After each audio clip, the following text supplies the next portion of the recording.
है राजीव गांधी जो कत्ल करने की साजिश हुई और बैनुल-अक़वामी साजिश थी, जिसमें यासिर अरफ़ात ने मुझे इत्तला दी थी, खालिद अल शेख जो उनके पीएलओ के एम्बेसडर थे उनके ज़रिए राजीव गांधी को इत्तला दी थी और हमने चंद्रशेखर को बताया था। और उस मेरा अपना मानना है, आज भी मुझे यकीन है, कोई शक व शुबा नहीं है कि राजीव गांधी के कत्ल में मोसाद का हाथ था, इजराइल का हाथ था, क्योंकि राजीव गांधी ने उस वक्त, मेरा मानना है कि कांग्रेस हो, समाजवादी पार्टी हो, बीएसपी हो, इनमें कोई आइडियोलॉजिकल डिफरेंस नहीं है, सिर्फ लीडरशिप का डिफरेंस है और सबके अपने अपने मफादात का डिफरेंस है कि मुसलमानों को अपने ऑप्शन बंद नहीं करने चाहिए। हाँ, मुसलमानों की सबसे बड़ी बर्बादी की वजह सियासत में यह देखिए, दुनिया में कहीं भी अगर आप मजबूर हो जाते हैं तो आप मान लीजिए कांग्रेस के लिए वोट कर रहे हैं तो कांग्रेस भी आपकी परवाह नहीं करेगी, वो कहेगी ये तो आएंगे ही, इन्हें तो आने दो। बीजेपी और हम दुश्मन नहीं है, हम मुखालिफ हैं। तो मुखालिफ होना एक अलग चीज है, उस मुखालफत में बीजेपी अगर अपना रवैया बदलेगी तो मुसलमान भी अपना रवैया बदलेगा, मुसलमान भी उन्हें वोट देने को तैयार होगा। 99% हिंदू जो है, जो मुंह से गाली भी देता है, दिल में उसके गाली नहीं है, और 99% मुसलमान के भी दिल में कोई नफरत नहीं है, वो भी कट्टर हिंदुस्तानी है। साला डिजिटल उर्दू पर सभी नाजरीन का खैर मकदम है। मौजूद नाजरीन, आज हमारे मेहमान हैं एक ऐसी शख्सियत जो किसी तारुफ के मोहताज वाकई नहीं हैं। शाहिद सिद्दीकी वो नाम है जिसने सहाफ़त और सियासत दोनों मैदानों में हक़ गोई को मुक़द्दम रखा। वो एक ऐसी आवाज़ हैं जो इक़्तिदार के ऐवानों से अवाम और कौम के लिए गूंजती रही है, और जब से उनकी किताब मंज़र आम पर आई है एक तहलका मचा हुआ है सियासी, समाजी, अदबी और सहाफ़ती हलक़ों में। ये किताब एक आईना है जिसमें इक़्तिदार के खदोखाल और सियासत के ज़ख्म दिखाई देते हैं। ताकत के नशे, सियासी खेल और सहाफ़ती क़ुरबानियों की खुली दस्तावेज़ है। शाहिद सिद्दीकी की किताब महज याददाश्तों का ज़ख़ीरा नहीं, बल्कि ताकत, सियासत और दर्द की सच्ची कहानी है। ये किताब उन तारीख़ी लम्हों को बेनकाब करती है जिन्होंने हिंदुस्तानी सियासत और सहाफ़त की सिमत मुतय्यन की। बल्कि इस किताब का तारुफ यूँ करूँ तो ज़्यादा मौजू रहेगा कि सियासत और सहाफ़त आई विटनेस के पहले और बाद। आज हम इन्हीं सच्चाइयों को सुनेंगे जो अक्सर ताकतवर हल्के छुपाना चाहते हैं। शाहिद सिद्दीकी साहब, प्रोग्राम में आपका खैर मकदम। शुक्रिया बहुत बहुत। मैं अगर आपको 3 अल्फाज में डिस्क्राइब करना चाहूँ तो मैं यही कहूँगी कि पावर, पॉलिटिक्स और पेन आपके लिए हाई वोल्टेज वर्ड्स का तारुफ होगा मेरे लिए। जब से ये किताब रिलीज़ हुई है, हाथों हाथ ली गई है, और इसकी मकबूलियत को देखते हुए क्या आपको लगता है कि कुछ और चैप्टर्स भी या वाक़ियात भी लिख देने थे, या कुछ ऐसे जो नहीं लिखना चाहिए थे? नहीं, मुझे कोई उसमें ना कुछ कमी करनी है ना ज़्यादती। लिखता रहूँगा, जब तक जान है तब तक तहरीरें मेरी ज़िंदा रहेंगी। तो इसलिए ये आखिरी किताब नहीं है और सारी ज़िंदगी उर्दू में लिखा है।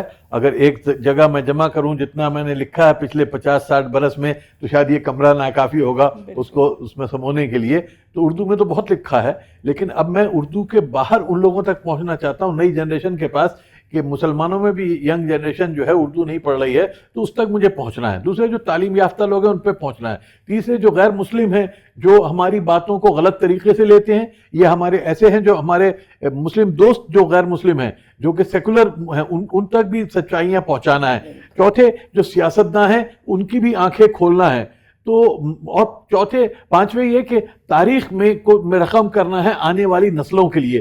तो वो मैंने समझा कि उसके लिए बेहतर जुबान अंग्रेजी है, तो ये अंग्रेजी में किताब लिखी है। आइंदा और भी मेरा इरादा है कई किताबें लिखने का मुख्तलिफ मौज़ूआत पे। तो चीज़ें आती रहेंगी, इजाफे होते रहेंगे, कुछ सच्चाइयाँ बयान होती रहेंगी, और मैं ये कोशिश जो है मैं आखिरी दम तक जारी रखूँगा इंशाल्लाह। बहुत खूब। कितना अरसा लगा साहब आपको ये किताब लिखने में? किताब लिखने में तो कोई वक्त नहीं लगता। किताब पे सोचने में, किताब पे को दिल में उतारने में, उसके दर्द को महसूस करने में मुझे ज़्यादा वक्त लगा। और ये मैंने लिखनी तो शुरू की थी 2016 में, जो मुझे 1 साल में मुकम्मल करनी थी, लेकिन फिर दरमियान में ये रुक गई, क्योंकि मुझे लगा कि मैं सच्चाइयाँ अगर सच्चाइयाँ बयान करूंगा तो दुश्मन और बन जाएंगे, लोग नाराज होंगे, और सच्चाइयाँ बयान नहीं करूंगा तो ये ईमानदारी नहीं होगी सहाफत के साथ भी और तारीख के साथ भी। तो उसके बाद फिर मैंने लिखना शुरू किया, कोविड आ गया, तो कोविड में फिर रुक गई है। तो अब पिछले 2 साल में मैंने इस किताब को मुकम्मल किया, और इस किताब का मकसद मेरा यही है कि लोगों तक पिछले 70 साल की सच्चाइयाँ भी पहुँचे, और एक हिंदुस्तानी की हैसियत से भी, एक मुसलमान की हैसियत से भी मैं जो है जो मुल्क की और कौम की खिदमत कर सकता हूँ हक बयानी करके, वो मैं करूँ। तो वो मैंने कोशिश की है और मुझे बड़ी खुशी है कि हर हलके में इसकी पजीराई हो रही है। यहाँ तक कि जो मुखालफिन हैं वो भी इसको पसंद कर रहे हैं, क्योंकि मैंने किसी के साथ रियायत से काम नहीं लिया। जो मेरे अपने दोस्त हैं उन पर भी नुक्ताचीनी की है, और जो मेरे दुश्मन हैं उनकी जो खूबियाँ हैं उनको भी बयान किया है। क्योंकि एक अच्छे सहाफ़ी का फ़र्ज़ यह है कि वो एकतरफ़ा तौर पे न लिखे, वो कोशिश ये करे कि ईमान जहाँ जिनको नापसंद करता है उनके बारे में भी अगर उनमें कोई खूबियाँ, क्योंकि खूबियाँ हर इंसान में होती हैं, खामियाँ भी हर इंसान में होती हैं, हमारा फ़र्ज़ यह है कि हम उसको सही पर्सपेक्टिव में उसकी तस्वीर पेश करें। और एक सहाफ़ी जो होता है, एक जो राइटर होता है, वो एक मुसन्निफ़ होता है, वो वक्त का आईना होता है। अगर हम धुंधला आईना पेश करेंगे तो तस्वीर धुंधली आएगी। तो मेरी कोशिश ये है कि मेरा आईना जो है, मेरी तहरीर का आईना धुंधला ना हो, साफ आईना हो। बहुत खूब, बहुत खूब। आपकी किताब में जो मच डिस्कस चैप्टर है वो है 2012 का नरेंद्र मोदी का इंटरव्यू, और उसके बाद जो आपको झेलनी पड़ी वो चीज़ें। मुझे अफसोस है कि वो मच डिस्कस है, क्योंकि सोशल मीडिया और क्योंकि नरेंद्र मोदी आज प्रधानमंत्री हैं तो लोग उन्हीं की बात करना चाहते हैं। मेरी किताब में जो मच डिस्कस है वो बहुत कुछ है, खासतौर पर बाबरी मस्जिद के वक्त जो कुछ हुआ, जो कुछ मैंने करीब से देखा, उसमें नरसिम्हा राव का क्या रोल था, उसमें चंद्रस्वामी का क्या रोल था, उसके बारे में। और ज़्यादा जो मेरा वक्त चैप्टर है वो राजीव गांधी पे है। राजीव गांधी जो कत्ल करने की साजिश हुई और बैनुल अक़वामी साजिश थी, जिसमें यासिर अरफ़ात ने मुझे इत्तला दी थी, खालिद अल शेख जो उनके PLO के एम्बेसडर थे उनके ज़रिए राजीव गांधी को इत्तला दी थी, और हमने चंद्रशेखर को बताया था। और मेरा अपना मानना है, आज भी मुझे यकीन है, कोई शक व शुबा नहीं है कि राजीव गांधी के कत्ल में मोसाद का हाथ था, इजराइल का हाथ था। क्योंकि राजीव गांधी ने उस वक्त जो है, उनको अंदाज़ा था कि राजीव गांधी दोबारा वज़ीर आज़म बनने वाले हैं 91 में, और वो इजराइल के भी खिलाफ थे, फ़लस्तीन के साथ थे, इराक का भी साथ उन्होंने दिया था। ये जब 90 की जंग शुरू हुई है तो वो ईरान गए थे, ईरान और इराक के बीच दोस्ती कराने के लिए, लेकिन जंग शुरू हो गई थी तो ईरान से वापस आना पड़ा। मैं उन सब चीज़ों का शाहिद रहा हूँ। तो मैंने, और जो साजिश हुई थी उस पर जैन कमीशन ने वाज़ेह तौर पर कहा है कि ये साजिश जो है इसकी इंक्वायरी होनी चाहिए, इसमें पूरी तरह से चंद्रस्वामी का रोल था। चंद्रस्वामी बहुत करीब था अदनान खशोगी के, जो इंटरनेशनल आर्म्स डीलर था, और अदनान खशोगी और चंद्रस्वामी दोनों इजराइल के लिए आर्म्स, इजराइल का सबसे बड़ा धंधा जो है दुनिया भर में नाजायज हथियार भेजना है, और वो नाजायज हथियार LTT को मिलते थे। तो LTT को उन्होंने सुपारी दी, इस्तेमाल किया कि तुम राजीव गांधी का कत्ल करो, हम तुम्हें हथियार दे देंगे, तुम्हें पैसा दे देंगे।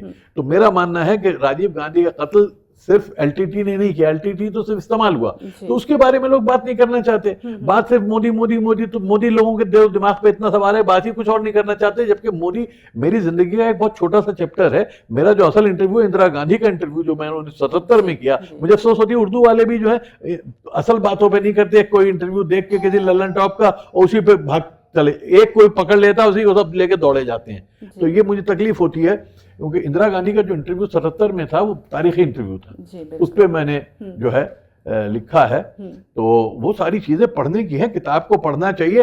हाँ, नरेंद्र मोदी का इंटरव्यू जो है उसका एक हिस्सा था और लोगों ने उसको पढ़े बगैर उसकी हिमायत कर दी, मुखालफत कर दी। इसमें मैंने अंग्रेजी में पूरे इंटरव्यू को ट्रांसलेट किया है। आप पढ़िए, देखिए कि मैंने किस तरह उन्हें कटघरे में खड़ा किया है, किस तरह से उनसे सवाल पूछे हैं और उन्हें मजबूर किया है फसाद के बारे में सच्चाइयाँ बयान करने के लिए। मेरा सवाल ये था साहब कि उसके बाद आपको पार्टी से निकाल दिया गया था, और खुद बखौल कोई बात नहीं, वो नहीं, खुद बखौल मोदी के उन्होंने कहा था कि इस आदमी का बड़ा नुकसान हुआ है उसकी वजह से, और आपने जवाब दिया था कि मैं और नुकसान उठाने के लिए तैयार हूँ अगर आप फ़ायदा करा दें देश का। तो मैं ये पूछना चाह रही थी कि बतौर सहाफ़ी क्या ये सहाफ़त की कीमत है जो आपको? नहीं, सहाफ़त की कीमत नहीं है, मैंने कोई कीमत नहीं चुकाई है। मुझे देखिए, मेरे लिए ये राज्यसभा और ये सब चीजें बड़ी आनी जानी चीजें।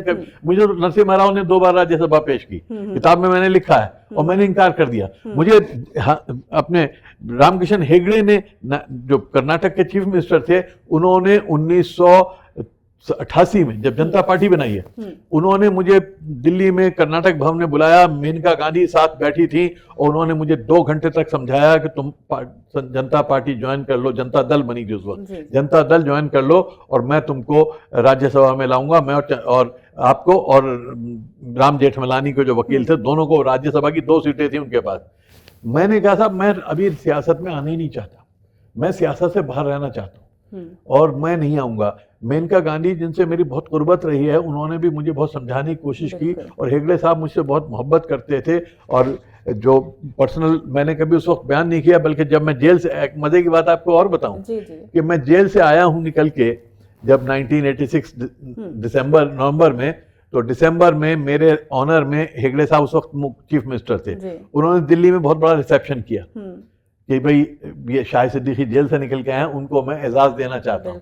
और रिसेप्शन हुआ जिसमें तमाम बड़े बड़े दिल्ली के लोग बुलाए गए, और फिर उन्होंने कहा कि शाहिद आप राजीव गांधी के मेहमान रहे जेल में, अब आप मेरे मेहमान हो जाइए कर्नाटक में। तो मुझे दिसंबर में, मैं न्यू ईयर पे यहाँ क्रिसमस से पहले फैमिली के साथ यहाँ पे आया, उन्होंने मुझे स्टेट गेस्ट बनाया और यहाँ से ऊटी भेजा, गवर्नर हाउस में ठहराया, तमाम मुझे मेरे, और फिर मेरे ऑनर में घर में उन्होंने बहुत अच्छा जो है डिनर रखा, जिसमें बड़े प्रोमिनेंट लोगों को कर्नाटक के बुलाया। तो हेगड़े साहब से मेरा बड़ा करीबी ताल्लुक था। तो कहने का मकसद यह है कि मुझे राज्यसभा मेरे लिए आनी जानी चीज है। मुझे राज्यसभा के लिए मैं कोई कीमत चुकाने को तैयार नहीं। ऐसा नहीं कि मुझे राज्यसभा नहीं चाहिए, हर आदमी को चाहिए होती है, या मुझे कुछ नहीं चाहिए, मुझे सब कुछ चाहिए लाइफ में, लेकिन अपनी कीमत पे चाहिए, मुझे किसी भी कीमत पे नहीं चाहिए। लोग कुछ भी पाने के लिए कोई कीमत चुकाने को तैयार हो जाते हैं, अपने को जलील कराने को तैयार हो जाते हैं। मैं अपने को जलील कराने को, अपना ज़मीर बेचने को, अपना ईमान बेचने को तैयार नहीं हूं। हाँ, अगर मुझे मेरी कीमत पे कुछ मिलता है तो सराखों पर। तो इसलिए राज्यसभा का आना जाना मुझे कोई शिकायत नहीं है। हाँ, मुझे इस बात की अफसोस ज़रूर है कि समाजवादी पार्टी के लीडरों ने बगैर समझे हुए कि मैंने मोदी के इंटरव्यू में किस तरह उन्हें कटघरे में खड़ा किया है, सिर्फ सुनी सुनाई पे, और कांग्रेस के दबाव में आके मुझे पार्टी से निकाल दिया। लेकिन कोई बात नहीं, ये वक्त होता रहता, तारीख में ये सब चलता है, बड़ी छोटी चीजें हैं, वक्त निकल जाता है। बहुत खूब। सर, आप कांग्रेस, एसपी और बीएसपी में रहकर आपने सियासत देखी है, और बाहर एक मुदीर की हैसियत से भी आप काम करते रहे हैं। सहाफ़ियों को जो सियासत में जाना चाहते हैं, आप उनके लिए क्या कहें? देखिए, मैं आज बिल्कुल ना जाए, क्योंकि आज मैं भी बाहर हो गया। एक वक्त था कि जब मुमकिन था, और मैं इसलिए गया सियासत में कि मुझे लगता था कि मुसलमान जो है, तालीम याफ्ता मुसलमान पार्टियों में नहीं आते। और मैंने कभी पार्टियों में जरूर चेंज की, लेकिन सब पार्टियां एक ही आइडियोलॉजी की थी। मेरा मानना है कि कांग्रेस हो, समाजवादी पार्टी हो, बीएसपी हो, इनमें कोई आइडियोलॉजिकल डिफरेंस नहीं है, सिर्फ लीडरशिप का डिफरेंस है, और सबके अपने अपने मफादात का डिफरेंस है। लेकिन जहां तक हमारे मुसलमानों के लिए है, तीनों चारों पार्टियां एक जैसी हैं। और मुसलमानों ने इसलिए कभी जनता पार्टी को वोट दिया, अगले बार उन्होंने कांग्रेस को वोट दिया, अगली बार उन्होंने किसी तीसरी को वोट दिया, लेकिन बीजेपी को वोट नहीं दिया। मैं भी कभी बीजेपी में नहीं गया। मैं, जो मुसलमान की सोच है इस मुल्क में अक़लियत की, हालांकि आपको इसकी ऑफर थी, उसकी ऑफर थी मुझे, मोदी जी ने ऑफर दी, अमित शाह जी ने बुला के बहुत लंबा मुझे 2 घंटे समझाया, पीयूष गोयल जो अब मंत्री हैं, वजीर हैं, उनके घर पे, लेकिन मैंने इनकार कर दिया। मैंने कहा कि जब मैं समाजवादी, जहाँ पे मैं 80% सहमत हूँ, एग्री करता हूँ, उनसे मुत्तफिक हूँ, वहाँ मैं नहीं रह पाया, तो आपसे तो मैं 80% इत्तेफाक ही नहीं करते। इत्तेफाक नहीं करता, तो आप यहाँ नहीं रह पाऊंगा। कल को मैं आपके खिलाफ बोलूंगा पार्टी में रह के, तो आप निकाल दोगे, या फिर मैं इस्तीफा दूंगा, तो मजा नहीं आएगा। इसलिए मुझे मंत्री नहीं बनना है। और उन्होंने इशारे से मुझे क्या दिया था कि हम आपको पार्टी में इसलिए लेना चाहते हैं कि हम बीजेपी में मुस्लिम फेस आपको बनाएंगे, और आप मोदी जी प्राइम मिनिस्टर बनेंगे तो आप मिनिस्ट्री में आएंगे। लेकिन मुझे कबूल नहीं था, क्योंकि उसकी कीमत मुझे अपनी जुबान पे ताला डाल के देनी पड़ती, अपने ज़मीर को बेच के करनी पड़ती। तो ज़मीर पे बेच के मुझे ना बीजेपी चाहिए, ना कांग्रेस चाहिए। हाँ, ज़मीर के साथ कुछ भी मिलता है तो सराखों पर। सर, कल के प्रोग्राम में हमने सुना कि बीजेपी में मुसलमान नहीं है। अगर उनका इनकलकेशन वहाँ पे हो जाए तो हो सकता है कि पार्टी के नज़रियात भी बदलें, और इस पस मंज़र में अगर आप वहाँ होते तो ये भी तो मुमकिन नहीं। देखिए, मैंने अपनी किताब में लिखा है, मैं अपनी बात नहीं करता, मैं कहता हूँ कि मुसलमानों को अपने ऑप्शन बंद नहीं करने चाहिए। मुसलमानों की सबसे बड़ी बर्बादी की वजह सियासत में यह है, देखिए, दुनिया में कहीं भी अगर आप मजबूर हो जाते हैं, तो आप मान लीजिए कांग्रेस के लिए वोट कर रहे हैं, तो कांग्रेस भी आपकी परवाह नहीं करेगी। वो कहेगी ये तो आएंगे ही, इन्हें तो आने दो। वो आपकी आवाज नहीं उठाएंगे, आपकी बात, आपका नाम लेते हुए डरेंगे कि ये तो मिलने ही है, हिंदू को खुश कर लो, इन्हें खुश करने की जरूरत नहीं है, तो आएंगे ही। और दूसरी पार्टी जो है वो आपके खिलाफ रहती है, क्योंकि उन्हें लगता है कि आप जो है, आप तो उन्हें वोट देंगे नहीं, आप वो कुछ भी कर लें तो वो आपके लिए कुछ नहीं करते, आपकी मुखालफत में करते हैं। तो मुसलमानों को दरवाजे खोलने चाहिए, लेकिन बीजेपी को पहले दरवाजे खोलने पड़ेंगे। बीजेपी अगर उन्होंने खोले थे मुसलमानों ने, मेरे लिए जाती तौर पे खोले थे ना, मेरे कौम के लिए तो नहीं खोले ना। हो सकता है आप इसको नहीं, ऐसा तो वहां पर लोग रहे हैं जो कहे हैं MJ अकबर चले गए, शाहनवाज हुसैन है बहुत दिन से, मुख्तार अब्बास नकवी हैं, लेकिन जो पॉलिसी हो रही है वो नहीं है, उनको पॉलिसी बदलनी पड़ेगी। आज मैं तो आज भी बात कर रहा हूं, मैंने RSS के सरसंघचालक से भी बात की है, मैं और नजीब जंग और जमीरुद्दीन शाह साहब और SY कुरैशी साहब हम मिले हैं, आज भी मिलने को तैयार हैं हम, हमें मिलने में कोई दिक्कत नहीं है। मैं कहता हूं कभी दरवाजे बंद कर दो, खिड़कियां खुली रखो, दुश्मन के साथ भी खिड़की खुली रखनी चाहिए। और बीजेपी और हम दुश्मन नहीं है, हम मुखालिफ हैं, तो मुखालिफ होना एक अलग चीज है। उस मुखालफत में बीजेपी अगर अपना रवैया बदलेगी तो मुसलमान भी अपना रवैया बदलेगा, मुसलमान भी उन्हें वोट देने को तैयार होगा, लेकिन उन्हें पहले पहल करनी होगी। वो सारे दरवाजे बंद कर दें, वो उन्हें ठोकर मारें और मुसलमान उनकी तरफ जाए, तो कमजोरी में जाना किसी के साथ जो होता है वो आपको और कमजोर करता है। तो मुसलमान इस वक्त कमजोर है, तो कमजोर की तरफ ताकतवर को हाथ बढ़ाना पड़ेगा। मुसलमान दबा हुआ है, कुचला हुआ है, उन्हें हाथ बढ़ाना पड़ेगा। कांग्रेस बीजेपी हाथ बढ़ाए और ये कहे कि, और वहां पे उनके पास ऑलरेडी मौजूद हैं बहुत से मुसलमान, उनको अच्छी जगह दे, और जो माइनॉरिटी अफेयर्स मिनिस्ट्री है उसको ताकतवर बने। जो स्कॉलरशिप थी वो खत्म कर दी आपने, जो मदरसे हैं उन्हें बंद कर रहे हैं, जो मस्जिदें हैं उन्हें आप खत्म कर रहे हैं। आप मथुरा और बनारस की मस्जिदों को निशाना बना रहे हैं, आप दूसरी मस्जिदों को निशाना बना रहे हैं, आप गाय के नाम पे उन्हें निशाना बना रहे हैं, तो इससे मुसलमान कैसे आएगा? और मुसलमान को आप कहीं पे भी, आप ठीक है आप इलेक्शन नहीं लड़ा रहे तो आप राज्यसभा में ज्यादा ले आइए, आप असेंबलियों में ज्यादा ले आइए, आप जो कॉर्पोरेशन है उनके चेयरमैन बनाइए मुसलमान। आप कहीं भी कुछ नहीं बंद कर रहे हैं, कहीं कुछ नहीं दे रहे, आप कोई दरवाजा नहीं खोल रहे हैं। आप सऊदी अरब के साथ तो जाके गले मिल रहे हैं, आप UAE के साथ तो गले मिल रहे हैं, आप कतर के साथ तो चापलूसी कर रहे हैं, लेकिन यहाँ के मुसलमान को आप ठोकर मार रहे हैं। तो आप जैसे उनके साथ हाथ बढ़ा रहे हैं, यहाँ भी हाथ बढ़ाइए ना। तो देखिए आपको कतर गले लगा रहा, सऊदी अरब ने अपना सबसे बड़ा, जो इस्लाम का सबसे बड़ा अवार्ड है वो मोदी जी को दे दिया, मोदी जी को कतर ने सर आंखों पे बिठा लिया, मोदी जी को UAE ने सर आंखों पे बिठा लिया। तो मुसलमान कोई मोदी जी का, ये बीजेपी का दुश्मन नहीं है, लेकिन मुसलमान को अगर आप दरवाजे बंद कर देंगे तो मजबूर होके वो जाएगा दूसरी पार्टियों पे, और दूसरी पार्टियां भी ये सोचेंगी ये तो मजबूर है इसलिए ये तो आएगा, इसके लिए कुछ करने की जरूरत नहीं है, ये तो आएगा हमारे साथ, तो वो भी आपको फॉर ग्रांटेड लेंगे। इसलिए डेमोक्रेसी में हमेशा आपका वोट जो है वो खुला रहना चाहिए, किसको जाएगा पता नहीं, तो सब आपकी खुशामद करते हैं फिर। और जहां पे आपने दरवाजे बंद कर दिए, वहां पे जिसको आप मदद कर रहे हो वो भी आपको कुछ नहीं समझता। बहुत खूब। ये मैंने किताब में लिखा है सब, बिल्कुल जी, पढ़े इसको किताब को। जी बिल्कुल। आपके ख्याल में हिंदुस्तान बहुत सारे बहरानों से गुजरता रहा है आपके इस पूरे पीरियड में जी, तो सबसे फेटल आपको कौन सा लगता है? बहुत सारे बहरान आए हैं, जिसमें बहरान एक इमरजेंसी जब लगी थी तो हमारी जमहूरियत खतरे में पड़ गई थी, मुल्क खतरे में पड़ गया था। जो हमारा बाबरी मस्जिद जब शहीद हुई है तो उस वक्त पूरा हिंदुस्तान 2 हिस्सों में बढ़ गया था, उससे ज़्यादा तारीख दौर नहीं था। जो लोग कहते हैं आज तारीख दौर है, मैं कहता हूँ ये तारीख दौर नहीं है, बहुत बेहतर दौर है, क्योंकि इसमें मुसलमानों को मिल नहीं रहा, सियासत में नहीं मिल रहा, लेकिन मुसलमान अपने तौर पे अपने ऊपर डिपेंड करके अपने पैरों पे खड़ा होने की कोशिश कर रहा है, और दुनिया में वही कौमें कामयाब होती हैं जो पैरों पे खड़ी होती हैं। इस मुल्क के लिए थोड़ा सा बहरान इस सेंस में है कि मोदी जी के आने के बाद जो नोटबंदी हुई, जो GST आया, जो कोविड के बाद जो उन्होंने बंद किया पूरे मुल्क को, और जो इस वक्त फॉरेन पॉलिसी में नाकामी हो रही है अमेरिका के साथ, चीन के साथ, उसकी वजह से हमारी जो इक्तिसादी हालत है वो बेहतर नहीं हो रही, हमारी इकनॉमी जो है वो नीचे आ रही है। उसका बहरान हमारे सामने खड़ा है मुंह फाड़ के, और उसका हमें नुकसान हो सकता है। लेकिन ओवरऑल हिंदुस्तान में मैं समझता हूँ कि हर हालात का हिंदुस्तान ने मुकाबला किया है, हिंदुस्तानी जमहूरियत मजबूत हुई है, हिंदुस्तान मजबूत हुआ है, हिंदुस्तान में अक़लियतें मजबूत हुई हैं। मैं आपको बता दूँ 1960 में लोग कहते थे कि साहब मुसलमान का कोई मुस्तकबिल नहीं है हिंदुस्तान में, चलो यहाँ से जाओ। भुट्टो साहब ने 70 में कह दिया था कि मुसलमान आने वाले 10 साल में हिंदुस्तान में ख़त्म हो जाएंगे, नेस्तो नाबूद हो जाएंगे।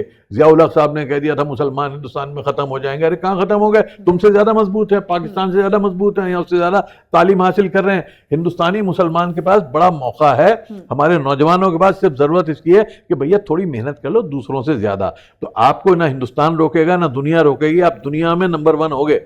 और मुझे यकीन है कि हिंदुस्तानी मुसलमान जो है पूरी दुनिया में एक बहुत ही बेहतर कौम बन के उभरेगा, जिस तरह पारसी उभरे हैं, यहूदी उभरे हैं। हम तालीम के मैदान में, हम टेक्नोलॉजी के मैदान में, हम मेडिसिन के मैदान में, क्योंकि हमारे पास यंग लोग हैं, तालीम याफ्ता लोग हैं, अंग्रेज़ी हम सीख रहे हैं तेज़ी के साथ, हम टेक्नोलॉजी में जा रहे हैं। आपके बेंगलोर में, हैदराबाद में, हर जगह मुसलमान बच्चे जो है नई टेक्नोलॉजी को अपना रहे हैं। नतीजा ये कि मुसलमान को अब रोकना आसान नहीं है। सिर्फ मुसलमान के रास्ते में एक ही रुकावट है, खुद मुसलमान।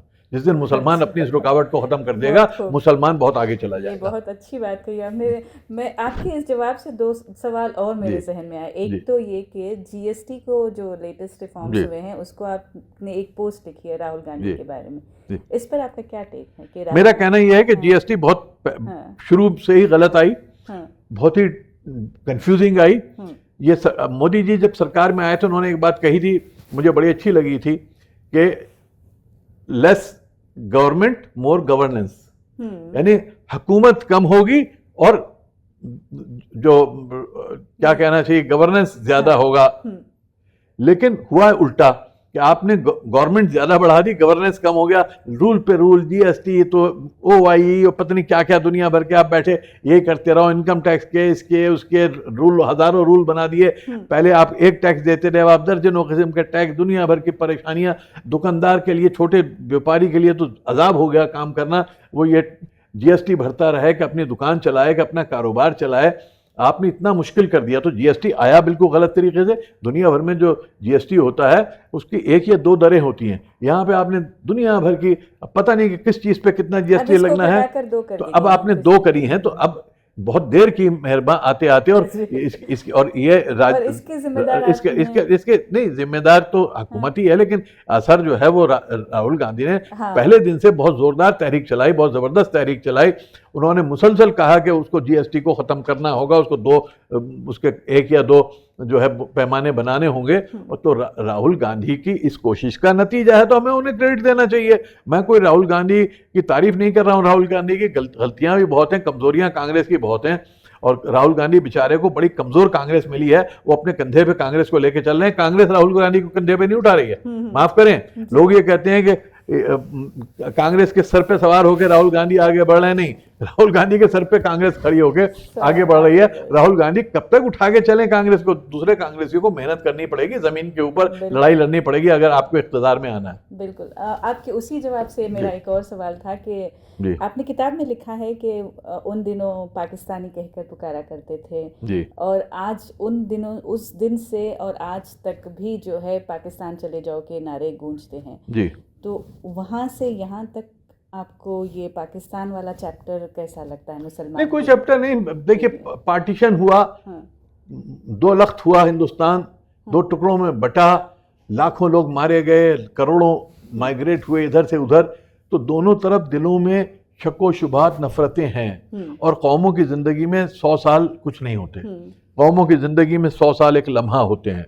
तो जख्म भरने में वक्त लगता है। जख्म भर रहा था, लेकिन बीजेपी को उस जख्म को कुरेदने में मजा आ रहा है, क्योंकि उनको सियासत में उनके पास ज्यादा इश्यूज नहीं है, तो इशू बनाने में मजा आ रहा है। नतीजा ये कि जो जख्म हमारा भरने लगा था उसको फिर हमने कुरेद दिया है। लेकिन वो अगर कैंसर बन जाएगा तो नुकसान मुल्क का होगा, क्योंकि जख्म को अगर आप बार बार कुरेदेंगे तो जख्म क्या बन जाता है? कैंसर। तो इसलिए उसे कैंसर बनने से रोकिए। बाकी पाकिस्तानी को उन्होंने गाली बना दिया, फिर जो है दहशतगर्द, अब नई एक गाली बन गई दहशतगर्द। अब बांग्लादेश से हो गया तो बांग्लादेश जाओ, अब तक पाकिस्तान जाओ तो बांग्लादेश भेज देते हैं कि जो नाराज होता है उसे कहते हैं बांग्लादेश जाओ। तो भाई ये सब बेकार के तमाशे हैं, वक्ती चीजें हैं। लेकिन मैं एक बात मानता हूँ, आम हिंदू के दिमाग में ये नहीं है। 99% हिंदू जो है, जो मुंह से गाली भी देता है, दिल में उसके गाली नहीं है। और 99% मुसलमान के भी दिल में कोई नफरत नहीं है, वो भी कट्टर हिंदुस्तानी है। 1% तो दुनिया में हर कौम में हर जगह बुरे लोग होते हैं।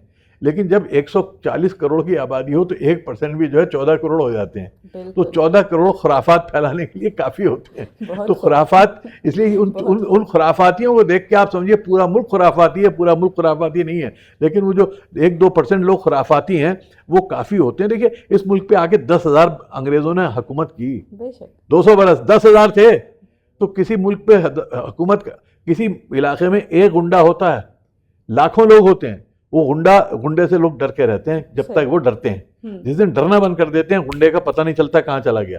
तो यही खुराफातियों का है। जब तक हिंदुस्तानी इन खुराफातियों की नफरत की राजनीति को बर्दाश्त कर रहे हैं तब तक ये हो रहा है। जिस दिन उठ खड़े होंगे ये आपको पता लगेगा, हवा हो गई, कोई नफरत थी नहीं, कोई दिलों में कुछ था ही नहीं। ये जिस तरह से आई है उसी तरह से चली जाएगी। मुझे एतमाद है इस मुल्क पर, मुझे इस मुल्क के लोगों पे एतमाद है, इस मुल्क की अक्सरियत पे एतमाद है कि आखिरकार फतेह और जीत मोहब्बत की होगी। नफरत जो है वो सिर्फ ख़त्म नहीं होगी, दफन हो जाएगी। बहुत खूब साहब। तो मैं ये पूछना चाह रही थी कि फेक न्यूज़ और डीप फेक से बहुत नुकसान पहुंचा है जी। तो सहाफ़त में इसका क्या? नहीं, देखिए टेक्नोलॉजी आती है, टेक्नोलॉजी के हमेशा नुकसान फ़ायदे दोनों होते हैं। आहिस्ता आहिस्ता लोग सीख जाते हैं, लोग अपने आप सीख जाएंगे कि कैसे हमें जो है AI का प्रॉपर यूज़ करना है, कैसे हमें जो है न्यूज़ को छांटना है, सच्ची खबर डालनी है। क्योंकि असली चीज़ है कॉमन सेंस। अगर आपको एक चीज़ कॉमन सेंस से आपको पता लगता है, ऐसे पता नहीं लगता कौन सी सच्ची है कौन सी झूठी है। और अगर आप झूठी सुनना ही चाहते हैं तो फिर आप ना भी फेक न्यूज़ तो लोग करते हैं, अफवाहें फैलाते हैं कि नहीं। वो क्या मीडिया से आती थी? आज से पहले क्या अफवाहें नहीं फैलती थी? एक किसी ने कह दिया कि शिव जी ने, भगवान ने दूध पी लिया, तो पता लगा पूरे हिंदुस्तान में लोगों ने अपनी आंखों से देखना शुरू कर दिया, जबकि कहीं कुछ नहीं हुआ था। तो अफवाह फैलाने, एक अफवाह जो है वो रोशनी से ज़्यादा तेज रफ्तार से चलती है, बिल्कुल। और जो सच्चाई है वो कछुए की चाल चलती है। तो इसलिए फेक न्यूज़, अफवाहें होती हैं, नकली होती हैं, उनकी ज़िंदगी ज़्यादा नहीं होती, लेकिन वक्ती तौर पे चल जाती हैं। और जब तक लोग इस पे भरोसा करते हैं तो फेक न्यूज़ चलती है। जिस दिन समझ जाएंगे कि इसमें सच्चाई नहीं है, सच्चाई तुम्हारी अपनी अकल में है, अपनी नॉलेज में, और किताबें पढ़ना शुरू करो, नॉलेज लो। यहाँ पे रील देख के नॉलेज नहीं आती, ये इंटरव्यूज़ देख के नॉलेज नहीं आती। माफ़ करें, आप इंटरव्यू कर रही हैं मेरा, फिर भी मैं कहूँगा कि आपका इंटरव्यू जो है, मेरे जवाबात कहीं आपको मिसलीड कर सकते हैं। आप किताब पढ़ेंगे तो आप चीज़ों को कॉन्टेक्स्ट में देखेंगे, पर्सपेक्टिव में देखेंगे। जैसे कुरान करीम है, कुरान करीम की कोई भी आयत अगर आप आउट ऑफ कॉन्टेक्स्ट ले लेंगे तो उसके बड़े गलत मतलब निकल आते हैं। लेकिन जब आप उसको सियाह सबाक में, यानी उसके कॉन्टेक्स्ट में पढ़ेंगे, समझेंगे, तो उसके मायने दूसरे होते हैं, बिल्कुल मुख्तलिफ होते हैं। यानी जो चीज़ें औरतों के हुकूक देने के लिए आई थी, उनका इस्तेमाल उससे निकाल के हुकूक को छीनने के लिए किया गया। लेकिन अब क्या है कि लोग पढ़ नहीं रहे कुरान करीम को, सिर्फ यहाँ वहाँ जो रील होती है मौलवी साहब की, उस पे चले जाते हैं। छोटे रील्स और शॉर्ट्स। नहीं, मैं रील से मुराद वो जो मस्जिद में बैठ के भी 10 मिनट का देते हैं, वो भी एक तरह की रील ही है कि आपने क्या कहा, अपनी मर्जी से समझा दिया। लेकिन असल बात जो है वो आपको खुद कुरान करीम को समझना चाहिए। यकीनन अरबी में पढ़ना चाहिए, लेकिन आपको उसके मुसलसल उसकी कोशिश करनी चाहिए कि कम से कम 2-3 पारे जो हैं उनको आप बार बार अंग्रेज़ी में या कन्नड़ में या उर्दू में आप पढ़ें और समझें, और ये समझें किन हालात में कौन सी आयत उतरी थी, तो आपको समझ में आएगा। इसी तरह से फेक न्यूज़ का है कि फेक न्यूज़ अगर कोई आपसे आके दे रहा है तो आपकी आखिर नहीं है अपनी जानने के लिए कि ऐसा नहीं हो सकता।